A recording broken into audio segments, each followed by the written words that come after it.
Chapter 28. An Unfortunate Lily Maid.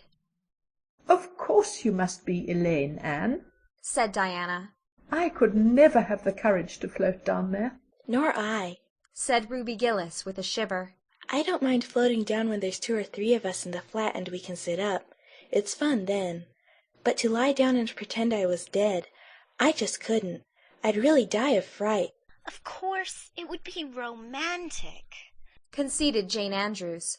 "but I know I couldn't keep still. I'd be popping up every minute or so to see where I was and if I wasn't drifting too far out. And you know, Anne, that would spoil the effect." "But it's so ridiculous to have a red-headed Elaine," mourned Anne. "I'm not afraid to float down, and I'd love to be Elaine. But it's ridiculous just the same. Ruby ought to be Elaine because she is so fair and has such lovely long golden hair. Elaine had all her bright hair streaming down, you know. And Elaine was the Lily Maid. Now, a red-haired person cannot be a Lily Maid." "Your complexion is just as fair as Ruby's," said Diana earnestly. "and your hair is ever so much darker than it used to be before you cut it." "Oh, do you really think so?" exclaimed Anne, flushing sensitively with delight. "I've sometimes thought it was myself, but I never dared to ask anyone for fear she would tell me it wasn't. Do you think it could be called auburn now, Diana?" "Yes, and I think it's real pretty," said Diana, looking admiringly at the short, silky curls that clustered over Anne's head and were held in place by a very jaunty black velvet ribbon and bow. They were standing on the bank of the pond, below Orchard Slope, where a little headland fringed with birches ran out from the bank. At its tip was a small wooden platform built out into the water for the convenience of fishermen and duck hunters. Ruby and Jane were spending the midsummer afternoon with Diana, and Anne had come over to play with them. Anne and Diana had spent most of their playtime that summer on and about the pond. Idlewild was a thing of the past, Mr. Bell having ruthlessly cut down the little circle of trees in his back pasture in the spring. Anne had sat among the stumps and wept, not without an eye to the romance of it, but she was speedily consoled, for, after all, as she and Diana said, big girls of 13, going on 14, were too old for such childish amusements as playhouses, and there were more fascinating sports to be found about the pond. It was splendid to fish for trout over the bridge, and the 2 girls learned to row themselves about in the little flat-bottomed dory Mr. Barry kept for duck shooting. It was Anne's idea that they dramatize Elaine. They had studied Tennyson's poem in school the preceding winter, the superintendent of education having prescribed it in the English course for the Prince Edward Island schools.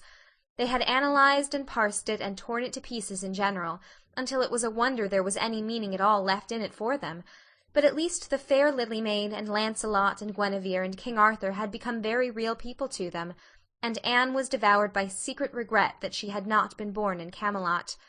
Those days, she said, were so much more romantic than the present. Anne's plan was hailed with enthusiasm. The girls had discovered that if the flat were pushed off from the landing place, it would drift down with the current under the bridge, and finally strand itself on another headland lower down, which ran out at a curve in the pond. They had often gone down like this, and nothing could be more convenient for playing Elaine. "Well, I'll be Elaine," said Anne, yielding reluctantly, for, although she would have been delighted to play the principal character, yet her artistic sense demanded fitness for it, and this, she felt, her limitations made impossible. "Ruby, you must be King Arthur, and Jane will be Guinevere, and Diana must be Lancelot. But first you must be the brothers and the father. We can't have the old dumb servitor because there isn't room for 2 in the flat when one is lying down. We must pall the barge all its length in blackest samite. That old black shawl of your mother's will be just the thing, Diana." The black shawl having been procured, Anne spread it over the flat, and then lay down on the bottom, with closed eyes and hands folded over her breast. "Oh, she does look really dead," whispered Ruby Gillis nervously, watching the still, white little face under the flickering shadows of the birches. "It makes me feel frightened, girls. Do you suppose it's really right to act like this? Mrs. Lynde says that all play acting is abominably wicked." "Ruby, you shouldn't talk about Mrs. Lynde," said Anne severely. "It spoils the effect because this is hundreds of years before Mrs. Lynde was born. Jane, you arrange this. It's silly for Elaine to be talking when she's dead." Jane rose to the occasion. Cloth of gold for coverlet there was none, but an old piano scarf of yellow Japanese crepe was an excellent substitute. A white lily was not obtainable just then, but the effect of a tall blue iris placed in one of Anne's folded hands was all that could be desired. "Now, she's all ready," said Jane.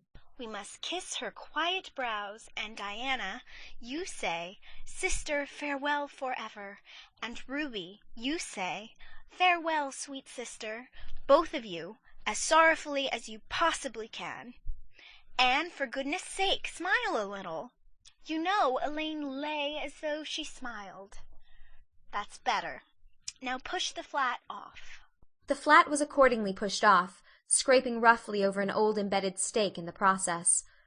Diana and Jane and Ruby only waited long enough to see it caught in the current and headed for the bridge before scampering up through the woods, across the road, and down to the lower headland where, as Lancelot and Guinevere and the king, they were to be in readiness to receive the Lily Maid. For a few minutes Anne, drifting slowly down, enjoyed the romance of her situation to the full. Then something happened not at all romantic. The flat began to leak. In a very few moments it was necessary for Elaine to scramble to her feet, pick up her cloth of gold coverlet and pall of blackest samite, and gaze blankly at a big crack in the bottom of her barge through which the water was literally pouring. That sharp stake at the landing had torn off the strip of batting nailed on the flat. Anne did not know this, but it did not take her long to realize that she was in a dangerous plight. At this rate the flat would fill and sink long before it could drift to the lower headland. Where were the oars? Left behind at the landing. Anne gave one gasping little scream which nobody ever heard. She was white to the lips, but she did not lose her self-possession. There was one chance, just one. "I was horribly frightened," she told Mrs. Allan the next day, "and it seemed like years while the flat was drifting down to the bridge and the water rising in it every moment. I prayed, Mrs. Allan, most earnestly, but I didn't shut my eyes to pray, for I knew the only way God could save me was to let the flat float close enough to one of the bridge piles for me to climb up on it. You know the piles are just old tree trunks, and there are lots of knots and old branch stubs on them. It was proper to pray, but I had to do my part by watching out, and right well I knew it. I just said, 'Dear God, please take the flat close to a pile and I'll do the rest,' over and over again. Under such circumstances you don't think much about making a flowery prayer. But mine was answered, for the flat bumped right into a pile for a minute, and I flung the scarf and the shawl over my shoulder and scrambled up on a big providential stub. And there I was, Mrs. Allan, clinging to that slippery old pile with no way of getting up or down. It was a very unromantic position, but I didn't think about that at the time. You don't think much about romance when you have just escaped from a watery grave. I said a grateful prayer at once, and then I gave all my attention to holding on tight, for I knew I should probably have to depend on human aid to get back to dry land. The flat drifted under the bridge and then promptly sank in midstream. Ruby, Jane, and Diana, already awaiting it on the lower headland, saw it disappear before their very eyes, and had not a doubt but that Anne had gone down with it. For a moment they stood still, white as sheets, frozen with horror at the tragedy. Then, shrieking at the tops of their voices, they started on a frantic run up through the woods, never pausing as they crossed the main road to glance the way of the bridge. Anne, clinging desperately to her precarious foothold, saw their flying forms and heard their shrieks. Help would soon come, but meanwhile her position was a very uncomfortable one. The minutes passed by, each seeming an hour to the unfortunate Lily Maid. Why didn't somebody come? Where had the girls gone? Suppose they had fainted, one and all. Suppose nobody ever came. Suppose she grew so tired and cramped that she could hold on no longer. Anne looked at the wicked green depths below her, wavering with long, oily shadows, and shivered. Her imagination began to suggest all manner of gruesome possibilities to her.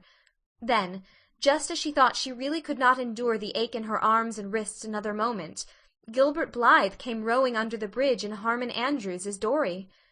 Gilbert glanced up, and, much to his amazement, beheld a little white scornful face looking down upon him, with big, frightened, but also scornful grey eyes. "Anne Shirley! How on earth did you get there?" he exclaimed. Without waiting for an answer he pulled close to the pile and extended his hand. There was no help for it. Anne, clinging to Gilbert Blythe's hand, scrambled down into the dory, where she sat, drabbled and furious, in the stern, with her arms full of dripping shawl and wet crepe. It was certainly extremely difficult to be dignified under the circumstances. What has happened, Anne? asked Gilbert, taking up his oars. We were playing Elaine, explained Anne frigidly, without even looking at her rescuer. And I had to drift down to Camelot in the barge, I mean the flat. The flat began to leak and I climbed out on the pile. The girls went for help. Will you be kind enough to row me to the landing? Gilbert obligingly rowed to the landing, and Anne, disdaining assistance, sprang nimbly on shore. I'm very much obliged to you, she said haughtily as she turned away. But Gilbert had also sprung from the boat, and now laid a detaining hand on her arm. Anne, he said hurriedly. Look here. Can't we be good friends? I'm awfully sorry I made fun of your hair that time. I didn't mean to vex you, and I only meant it for a joke. Besides, it's so long ago. I think your hair is awfully pretty now. Honest I do. Let's be friends. For a moment Anne hesitated. She had an odd, newly awakened consciousness under all her outraged dignity, that the half-shy, half-eager expression in Gilbert's hazel eyes was something that was very good to see. Her heart gave a quick, queer little beat. But the bitterness of her old grievance promptly stiffened up her wavering determination. That scene of 2 years before flashed back into her recollection as vividly as if it had taken place yesterday. Gilbert had called her carrots, and had brought about her disgrace before the whole school. Her resentment, which to other and older people might be as laughable as its cause, was in no whit allayed and softened by time, seemingly. She hated Gilbert Blythe. She would never forgive him. No, she said coldly. I shall never be friends with you, Gilbert Blythe, and I don't want to be. All right. Gilbert sprang into his skiff with an angry colour in his cheeks. I'll never ask you to be friends again, Anne Shirley. And I don't care either. He pulled away with swift, defiant strokes, and Anne went up the steep, ferny little path under the maples. She held her head very high, but she was conscious of an odd feeling of regret. She almost wished she had answered Gilbert differently. Of course he had insulted her terribly, but still. Altogether, Anne rather thought it would be a relief to sit down and have a good cry. She was really quite unstrung, for the reaction from her fright and cramped clinging was making itself felt. Halfway up the path, she met Jane and Diana rushing back to the pond in a state narrowly removed from positive frenzy. They had found nobody at Orchard Slope, both Mr. and Mrs. Barry being away. Here Ruby Gillis had succumbed to hysterics, and was left to recover from them as best she might, while Jane and Diana flew through the haunted wood and across the brook to Green Gables. There they had found nobody either, for Marilla had gone to Carmody, and Matthew was making hay in the back field. Oh, Anne! Gasped Diana, fairly falling on the former's neck and weeping with relief and delight. Oh, Anne, we thought you were drowned, and we felt like murderers because we had made you be Elaine, and Ruby is in hysterics. Oh, Anne, how did you escape? I climbed up on one of the piles, explained Anne wearily, and Gilbert Blythe came along in Mr. Andrews's dory and brought me to land. Oh, Anne, how splendid of him! Why, it's so romantic, said Jane, finding breath enough for utterance at last. Of course, you'll speak to him after this. Of course I won't, flashed Anne, with a momentary return of her old spirit. And I don't want ever to hear the word romantic again, Jane Andrews. I'm awfully sorry you were so frightened, girls. It is all my fault. I feel sure I was born under an unlucky star. Everything I do gets me or my dearest friends into a scrape. We've gone and lost your father's flat, Diana, and I have a presentiment that we'll not be allowed to row on the pond any more. Anne's presentiment proved more trustworthy than presentiments are apt to do. Great was the consternation in the Barry and Cuthbert households when the events of the afternoon became known. Will you ever have any sense, Anne? Groaned Marilla. Oh, yes, I think I will, Marilla, returned Anne optimistically. A good cry, indulged in the grateful solitude of the east gable, had soothed her nerves and restored her to her wonted cheerfulness. I think my prospects of becoming sensible are brighter now than ever. I don't see how, said Marilla. Well, explained Anne, I've learned a new and valuable lesson today. Ever since I came to Green Gables, I've been making mistakes, and each mistake has helped to cure me of some great shortcoming. The affair of the amethyst brooch cured me of meddling with things that didn't belong to me. The haunted wood mistake cured me of letting my imagination run away with me. The liniment cake mistake cured me of carelessness in cooking. Dyeing my hair cured me of vanity. I never think about my hair and nose now, at least very seldom. And today's mistake is going to cure me of being too romantic.